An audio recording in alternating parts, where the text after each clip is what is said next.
छोटी सी ब्लॉग ने पूछा तंत्र विद्या क्या है? अगर मैं तंत्र का एग्जैक्ट इंग्लिश मीनिंग लेकर चलूं तो इसका मतलब है सिस्टम, जिसको आप सिस्टम कहते हैं। And each and everything in this universe situated in this system.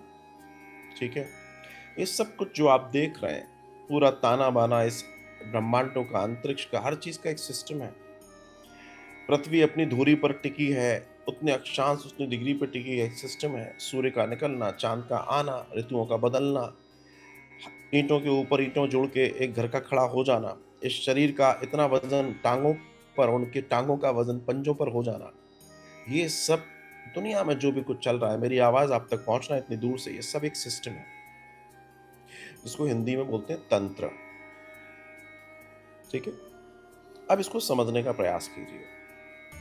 तंत्र के नाम से, जब तंत्र खाली बोला जाता है तो कई लोग डर जाते हैं, लेकिन अगर आप लोग थोड़ा बहुत हिंदी से जुड़े रहे हैं तो जब आप हिंदी में विज्ञान की किताबें पढ़ेंगे तो उसमें आएगा आपको श्वसन तंत्र, तंत्रिका तंत्र आता है ना।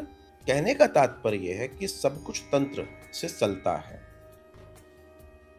और जो गूढ़ तंत्र है, इसके अंदर का जो गूढ़ तंत्र है, जिसे कोई ज्ञानी व्यक्ति मैनेज कर सकता है, उसे तांत्रिक कहते हैं या ज्ञानी कहते हैं। तो इस दुनिया में हर चीज के दो पहलू हैं, एक डिमेरिट और मेरिट। अच्छे पहलू भी हैं और बेकार पहलू भी हैं, आप उसका लाभ भी ले सकते हैं, आप उससे हानि भी ले सकते हैं। पॉइजन से दवाएं भी बनती हैं और पॉइजन से व्यक्ति मर भी जाता है।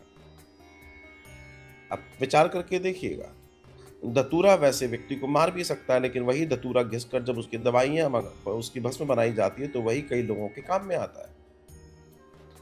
तो ध्यान रखिएगा, तंत्र, मंत्र और यंत्र, ये तीन प्रणाली हैं कार्य करने की इस अखिल ब्रह्मांड में। तंत्र, मंत्र और यंत्र। पहले के समय में मंत्र और तंत्र प्रभावी था, आज के समय में यंत्र प्रभावी है। हम यंत्रों पे काम कर रहे हैं। पहले व्यक्ति स्वयं उड़ जाता था, आज व्यक्ति उड़ा लेता है। थोड़ा बहुत अंतर हुआ है। तो जो बात मूल समझने की है कि ये बात सही है, किसी भी चीज का उपयोग और दुरुपयोग मनुष्य के हाथ में है। आप उसको कैसे ड्राइव करते हैं, आप उसको कैसे करते हैं, ये सच मानिए आपके बुद्धि और विवेक के ऊपर निर्भर करता है। सब कुछ तंत्र ही है, लेकिन अगर उसका गलत उपयोग किया जाएगा तो निश्चित उससे नुकसान होगा। हालांकि बड़े बड़े, जिनको आप गूढ़ तंत्रों की मैं बात कर रहा हूं, उसको तो भगवान शिव ने पहले ही कीलक करके रखा है, वो सब उनके हाथ में है। क्योंकि अगर तंत्र के सबसे बड़े देवता की बात करेंगे तो वो शिव है।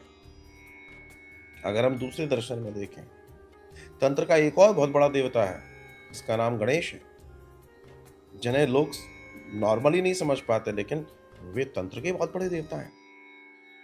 तो कहने का तात्पर्य यह है कि हमें इस सूत्र को समझना होगा और जानना होगा। कोई भी चीज बुरी नहीं है, कोई भी चीज अच्छी नहीं है। आप किसी चीज का अच्छा उपयोग करते हैं वो अच्छा है, किसी चीज का, अच्छी चीज का भी बुरा उपयोग करेंगे तो वो बुरा हो जाता है।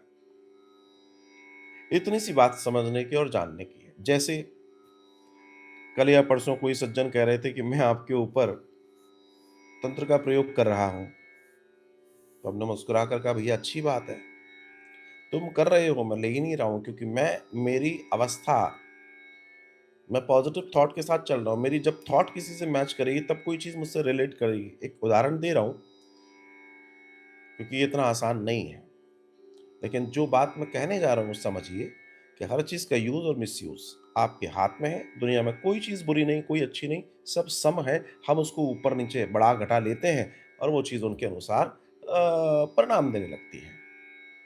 ठीक है जी, धन्यवाद।